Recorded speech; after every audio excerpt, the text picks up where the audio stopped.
Somewhere on the internet right now, a man is watching Drive. He hasn't blinked for 45 minutes. He's not a getaway driver. He does not own a Scorpion jacket. He probably can't even parallel park. But in his mind, he is Ryan Gosling. The insane part is, he's not alone. Millions of men online have collectively decided that one Canadian actor personally represents them. Their emotional complexity, their quiet suffering, and their entire internal life. The guy who slow drives through neon lit streets, who stares at things, who says maybe 12 words in a 2-hour film and somehow communicates more than most people do in a lifetime.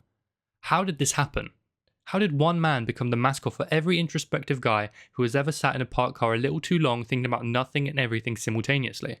Today, we're going to figure out why. Let's start at the source. If you've spent any time online in the last several years, you've seen this meme. The concept is simple. You watch a movie, the male protagonist is brooding, misunderstood, quietly cool, possibly dangerous, definitely sad about something, and then, deep in your chest, you feel it.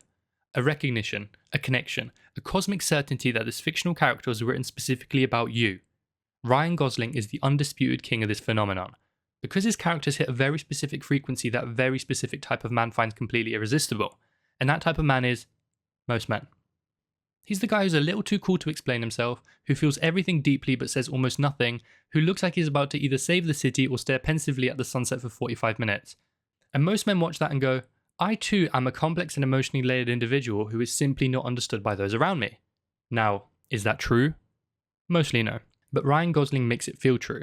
And that, right there, is the whole game. Now here's the architecture of the Gosling effect. Over his career, Ryan Gosling has essentially built two iconic character archetypes. And men don't just like these archetypes, they become them. In their heads, on a daily basis. Let me break them down. This is the version of Ryan Gosling that your girlfriend made you watch and you pretended to be annoyed. The Notebook, La La Land, Crazy Stupid Love.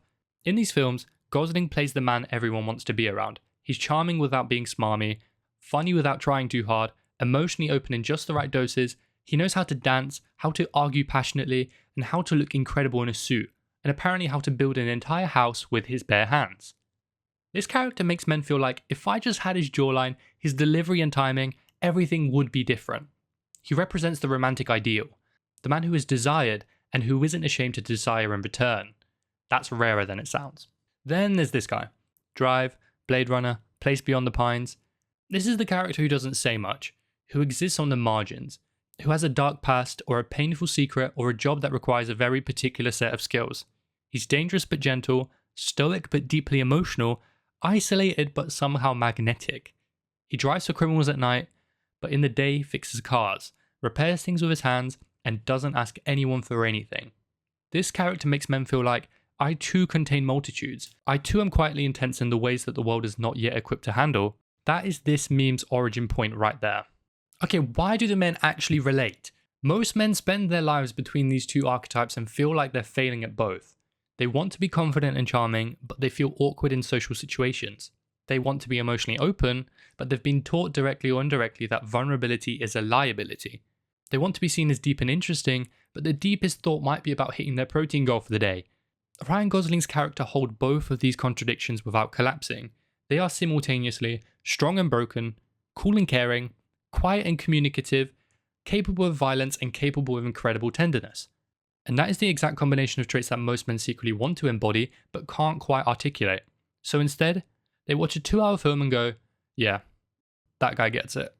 Now here's something that doesn't get talked about enough. Ryan Gosling barely talks in some of his most iconic roles. Drive, one of the most beloved films of the 2010s, has been estimated to only contain about 15 minutes of dialogue from the lead character over a nearly 2-hour runtime. 15 minutes! But it doesn't matter, because Gosling fills the silence. A glance across a hallway, the way he tilts his head, the half smile that says he finds something funny but he'll never explain what, the stillness of his face when chaos happens around him. That silence creates space. And what happens when there's space? The viewer feels it themselves. You read your own emotion into that face. You project your own depth into that pause. It's not passive filmmaking, it's almost collaborative. He gives you the canvas, you provide the feeling. And that's why most men don't just enjoy watching him, they feel understood by him. Which is a wild thing to feel from someone who hasn't said a word in 20 minutes of screen time. But here's the other part of the equation. Ryan Gosling, the actual human being, is somehow more interesting than his characters. He runs a band called the Dead Man's Bones. They make gothic theatrical Halloween adjacent folk rock that was recorded with a children's choir. Nobody asked for that. He did it anyway, because he wanted to. He reportedly owns a Moroccan restaurant in Beverly Hills. He has a tattoo that he did himself with a sewing needle and Indian ink when he was young, imperfect, handmade, and decidedly uncelebrity-esque. He and Eva Mendes have been together for over a decade without barely a single tabloid crisis between them. He gives interviews that are charming and funny and slightly odd. He doesn't play the fame game in any conventional way. And all of this adds up to one thing. He doesn't feel fake. In an era where a celebrity is often a carefully packaged product, a brand with a PR team and a social media strategy and a publicist who reads every sentence before it goes public, Gosling feels like an actual person who happens to be extraordinarily talented and attractive. And people, especially men, deeply respect that. Now there's a bigger conversation here. For a long time, the dominant image of masculinity in Hollywood was pretty one-dimensional. Tough, silent, strong, solves problems with force, doesn't cry, and probably rides something that explodes. And then something shifted.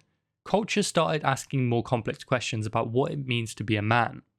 What does emotional intelligence look like? What does strength look like when it's not performed? What does a man look like when he's sad? Ryan Gosling didn't just answer those questions on screen, he made those questions look effortlessly cool. He showed that a man can cry and still be magnetic, that a man can be gentle and still command a room, that you can drive in complete silence for 10 minutes wearing a satin scorpion jacket and somehow be the most interesting person anyone has ever seen. He represents masculinity that is strong but sensitive, quiet but present, cool without trying to be. And that balance is precisely what so many men are quietly looking for permission to embody. Ryan Gosling gives them that permission, in a 2-hour film, without saying much at all. And just when you thought you fully figured him out, he does this. Barbie.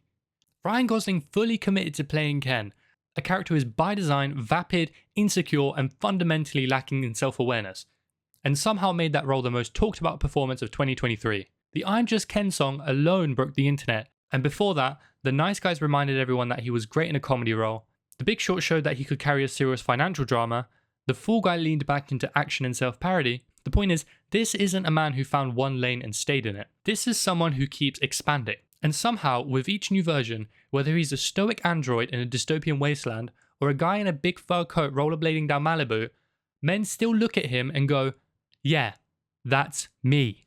So why does every man think he's Ryan Gosling? Because Ryan Gosling plays men who feel things deeply but don't always know how to say it. Men who are trying their best in circumstances that are genuinely difficult. Men who want to be loved and who love in return, even when the world around them makes that complicated. Men who are cool not just because they tried to be, but because they've stopped performing and just started existing. And most men, if they're honest, recognize something of themselves in that. Not because they are Ryan Gosling, but because they'd like to be, or at least they'd like to feel as understood as his characters seem to be. And there's something genuinely beautiful about an actor who creates that kind of space.